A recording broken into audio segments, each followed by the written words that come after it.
Hello students, how are you? Okay, as you all know, in last lecture we were discussing concave mirror, okay, and we did some problems. तो आपका concave mirror पूरा complete हो चुका है, ठीक है। अब आज से हम स्टार्ट करेंगे convex mirror and this will be last lecture from reflection, ठीक है। रिफ्लेक्शन कंप्लीट हो जाएगा, उसके बाद हम आएंगे रिफ्रैक्शन पे, ठीक है। तो rules for obtaining image is formed by a convex mirror. जैसे कॉन्केव मिरर में कुछ 6 रूल्स पढ़े थे, वैसे कॉन्वेक्स मिरर में भी कुछ 4 रूल्स हैं, वो हम वन बाय वन देखेंगे, ठीक है। पहला रूल कहता है, अगर एक रे, देखो पहली बात तो जो कॉन्वेक्स मिरर होता है वो ऐसा होता है, ठीक है। उसका फोकस राइट साइड में होता है और जो सेंटर ऑफ कर्वेचर है वो भी राइट साइड में होगा, ठीक है। अच्छा, और फोकल लेंथ क्या होती है? पोल से फोकस की दूरी। ये हम रूल्स में भी पढ़े थे, अगर पोल के जो राइट साइड में होता है वो कितना होता है? पॉजिटिव होता है। तो जो फोकल लेंथ होगी कॉन्वेक्स मिरर की वो क्या होगी? पॉजिटिव। पॉजिटिव क्यों? क्योंकि पोल के राइट साइड में है ये, ठीक है। ये आपको न्यूमेरिकल्स में हेल्पफुल होगा। अच्छा, अब आते हैं रूल नंबर 1 पे। रूल नंबर 1 कहता है कि अगर कोई रे ऑफ लाइट है जो कि प्रिंसिपल एक्सिस के पैरेलल है, तो रिफ्लेक्शन के बाद जो डायरेक्शन होगी ना उसकी, तो हमें ऐसा लगता है कि वो फोकस से आ रही है। देखिए, देखो ये रे ऑफ लाइट आई, ये रिफ्लेक्ट हुई, तो इसको बैकवर्ड प्रोड्यूस करेंगे तो ऐसा लगेगा फोकस पे। तो जब कोई देखेगा तो उसे ऐसा लगेगा कि ये रे ऑफ लाइट जो है वो फोकस से आई है, ठीक है। कहाँ से आ रही है वो? फोकस से, ठीक है। अच्छा, सेकंड रूल है सेंटर ऑफ कर्वेचर वाला। अगर कोई रे ऑफ लाइट जो कि सेंटर ऑफ कर्वेचर की तरफ जा रही है, तो आफ्टर रिफ्लेक्शन वो क्या करती है? सेम पाथ फॉलो करती है, ठीक है। देखिए, ये रे ऑफ लाइट है तो हमें ऐसा लग रहा है सेंटर ऑफ कर्वेचर की तरफ जा रही है, तो आफ्टर रिफ्लेक्शन वो क्या करती है? सेम पाथ फॉलो करती है। So this is your second rule. Now come to rule number 3। Rule number 3 कहता है, अगर कोई लाइट जो कि फोकस की तरफ जा रही है, फोकस पे जा नहीं रही है, सिर्फ फोकस की तरफ जाती हुई नजर आ रही है हमें, पर ये फोकस पे तो जा नहीं सकती क्योंकि फोकस तो राइट साइड में होता है, ठीक है। तो ये रे ऑफ लाइट जो कि फोकस की तरफ जाती हुई जा रही है, तो ये रिफ्लेक्शन के बाद क्या होती है? प्रिंसिपल एक्सिस के पैरेलल हो जाती है, ठीक है। So this was your third rule. Now fourth rule क्या कहता है, अगर कोई रे ऑफ लाइट पोल पर स्ट्राइक कर रही है और वो प्रिंसिपल एक्सिस से कोई एंगल बना रही है, तो जो रिफ्लेक्टेड लाइट होगी ना वो भी प्रिंसिपल एक्सिस से सेम एंगल बनाएगी। क्यों? क्योंकि ये लॉज ऑफ रिफ्लेक्शन फॉलो करते हैं, ठीक है। अच्छा, वहाँ पे हमने देखा था ऑब्जेक्ट्स की डिफरेंट पोजीशंस देखी थी कॉन्केव मिरर में। यहाँ पे कॉन्वेक्स मिरर में हम सिर्फ 2 पोजीशंस के बारे में पढ़ेंगे। क्या? फर्स्ट होगी बिटवीन पोल एंड इन्फिनिटी। पोल और इन्फिनिटी के बीच में कहीं भी रखो तो सेम प्रोसीजर होता है, और इन्फिनिटी पे रखो तो दूसरा मेथड होता है, ठीक है। तो इन दोनों केसेस को हम 1 बाय 1 डिस्कस कर लेते हैं, ठीक है। पहला है, when the object is placed between pole and infinity. Object को कहाँ प्लेस कर रहे हैं? पोल और इन्फिनिटी के बीच में। तो ये आपका रे डायग्राम है, ठीक है। देखिए, ये आपका ऑब्जेक्ट है ए बी, ये एक रे निकली ए डी जो कि पैरेलल है प्रिंसिपल एक्सिस के। तो ये रिफ्लेक्शन के बाद क्या होगा? ये हमने देखा था लो, अगर कोई रे प्रिंसिपल एक्सिस के पैरेलल है तो आफ्टर रिफ्लेक्शन वो ऐसा लगता है कि वो फोकस से आ रही है, ठीक है। तो ये रिफ्लेक्ट हुई तो हमें ऐसा लगा, बैकवर्ड प्रोड्यूस किया तो ऐसा लगा ये फोकस से आई है। सिमिलरली अगर कोई रे जो सेंटर ऑफ कर्वेचर की तरफ जा रही है, तो आफ्टर रिफ्लेक्शन क्या होता है? सेम पाथ फॉलो करती है। तो ये देखो, इसको बैकवर्ड प्रोड्यूस किया तो कहाँ की तरफ जा रही है? सेंटर ऑफ कर्वेचर की तरफ। तो आप देखेंगे जब इन दोनों रेस को हम बैकवर्ड प्रोड्यूस करते हैं तो ये इंटरसेक्ट कहाँ पर होती हैं? ए डैश पर। तो ए डैश क्या है? एक्चुअली ए पॉइंट की वर्चुअल इमेज। वर्चुअल इमेज क्यों है? क्योंकि ये बिहाइंड द मिरर फॉर्म हो रही है। तो ए पॉइंट की इमेज है ए डैश और बी पॉइंट की इमेज है बी डैश। तो हम क्या कह सकते हैं, जो इमेज बनी है ऑब्जेक्ट से स्मॉलर बनी है क्योंकि डिमिनिश्ड है। स्मॉलर बोलो या डिमिनिश्ड बोलो, और ठीक है। अच्छा, और स्मॉलर डिमिनिश्ड तो बनी है, और वर्चुअल और इरेक्ट भी है। वर्चुअल क्यों है? क्योंकि बिहाइंड द मिरर बनी है। तो इसके बारे में जब ऑब्जेक्ट किसी भी पॉइंट पर रखते हैं बिटवीन इन्फिनिटी एंड पोल, तो उसके जो रिजल्ट हैं वो है, इमेज कहाँ बनती है? Behind the mirror between pole and focus. यहाँ पे देखिए, ये आपका फोकस है, कहाँ? ये आपका फोकस और ये आपका पोल। तो इमेज कहाँ बन रही है? पोल और फोकस के बीच में, ठीक है।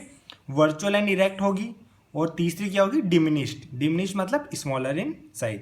तो इमेज कौन सी बन रही वर्चुअल, ठीक है। अब सेकंड केस है when the object is at infinity, कहाँ पर है ऑब्जेक्ट इन्फिनिटी पर है, ठीक है। तो इसको भी आप ध्यान से देखिए, ऑब्जेक्ट इन्फिनिटी पर है तो ये देखो ऑब्जेक्ट इन्फिनिटी पर का, इन्फिनिटी का मतलब होता है बहुत ज़्यादा डिस्टेंस पर है जिसको हम शो नहीं कर सकते। तो देखो अगर ए पॉइंट से कोई दो रेज निकली तो जब इन्फिनिटी से आती हैं तो हाँ जब बिल्कुल पास आ जाती हैं तो ऐसा लगता है कि वो पैरेलल है। तो जो दो रेज निकली प्रिंसिपल एक्सिस से कुछ एंगल बनाती हुई, तो ये पहली रे है ये ए डी, ये रिफ्लेक्ट होके इस डायरेक्शन में रिफ्लेक्ट होगी, दूसरी रे इस लॉ को फॉलो करेगी angle of incidence equal to angle of reflection, तो वो भी रिफ्लेक्ट होगी। जब हम इन दोनों डाइवर्जिंग रेस को पीछे की तरफ प्रोड्यूस करेंगे तो जो इमेज बनेगी ना वो कहाँ बनती नजर आ रही है हमें फोकस पे, ठीक है।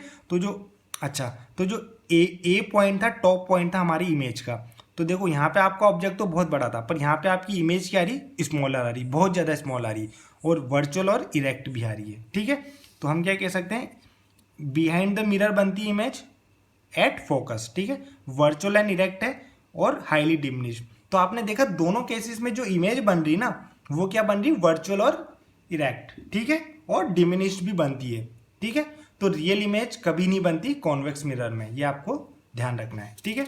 अच्छा अब देखते हैं uses of concave mirror. Concave mirror के कुछ यूज देख लेते हैं।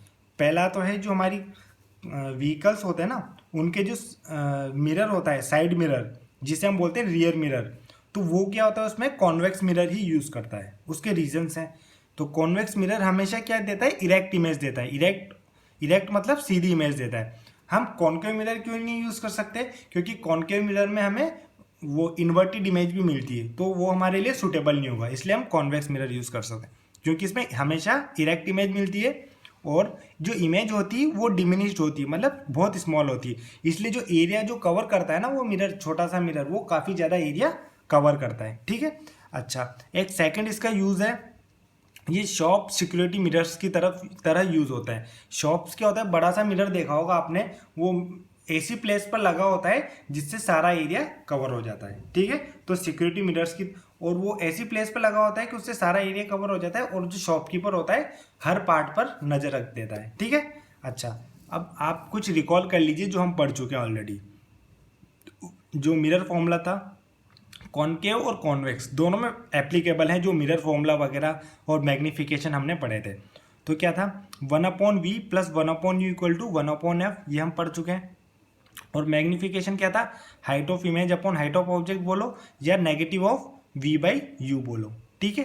तो हमने इन दोनों को इक्वल करके कंपेयर करके देखा तो hi/h0 will be equal to -v/u, ठीक है। ये कुछ फॉर्मूले जो आपको ध्यान रखना है, इंपॉर्टेंट फॉर्मूले, सेम फॉर्मूला है कॉनकेव और कॉन्वेक्स में, ठीक है। अच्छा एक कॉन्वेक्स मिरर पे क्वेश्चन कर लेते हैं, उसके बाद चैप्टर को इस रिफ्लेक्शन को वाइंड अप करते हैं, उसके बाद हम स्टार्ट करेंगे रिफ्रैक्शन, ठीक है। अच्छा An object 5 cm is placed as a distance of 10 cm from concave mirror of radius of curvature 30 cm। एक ऑब्जेक्ट है जिसकी है जो है 5 सेंटीमीटर हाइट का, ठीक है। उसको 10 सेंटीमीटर उसको कहाँ रखा गया है at a distance of 10 centimetre from convex mirror, 10 centimetre दूर रखा गया है कॉन्वेक्स मिरर से, और कॉन्वेक्स मिरर की रेडियस ऑफ कर्वेचर कितनी है 30। तो आपको nature position and size of image बताना है। अच्छा ऑब्जेक्ट डिस्टेंस तो हमेशा नेगेटिव होता है, ये हम वो पढ़ चुके हैं, ठीक है। Image distance position of image निकालते हैं हम, तो इमेज डिस्टेंस v हमें निकालना है। अच्छा फोकल लेंथ और रेडियस ऑफ कर्वेचर के बीच में हम एक रिलेशन पढ़ चुके हैं। तो फोकल लेंथ कितना होता है रेडियस कर्वेचर अपॉन 2, तो रेडियस ऑफ कर्वेचर आपको दिया गया 30, तो 30/2 विल बी इक्वल टू 15। अच्छा कॉनकेव मिरर में हमने देखा था फोकल लेंथ हमेशा नेगेटिव होती है, क्यों, क्योंकि उसका फोकस लेफ्ट साइड में होता है तो डिस्टेंस भी लेफ्ट साइड में होती है तो फोकल लेंथ नेगेटिव होती है। कॉन्वेक्स मिरर में फोकस राइट साइड में होता है तो इसलिए फोकल लेंथ राइट साइड में होगी पोल के, तो इसलिए कॉन्वेक्स मिरर में फोकल लेंथ जो होती है पॉजिटिव होती है, ठीक है। अब आपको ये सिंपल पता है 1/v plus 1/u equal to 1/f, mirror formula पता है, इसको यूज़ कर लीजिए। 1/v प्लस u कितना है 1/10 will be equal to 1/f, ठीक है।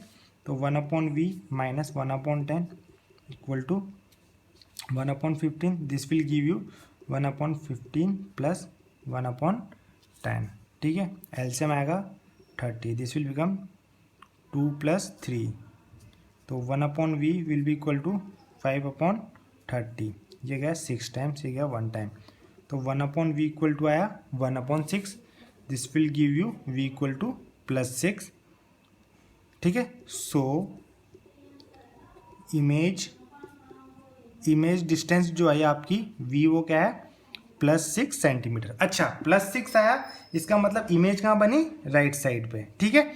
तो इमेज राइट साइड पे बनी तो उसका नेचर क्या होगा, वर्चुअल एंड इरेक्ट, ठीक है। तो इमेज डिस्टेंस आपकी प्लस, तो आप क्या लिखेंगे, so the position of image is 6 centimetre behind the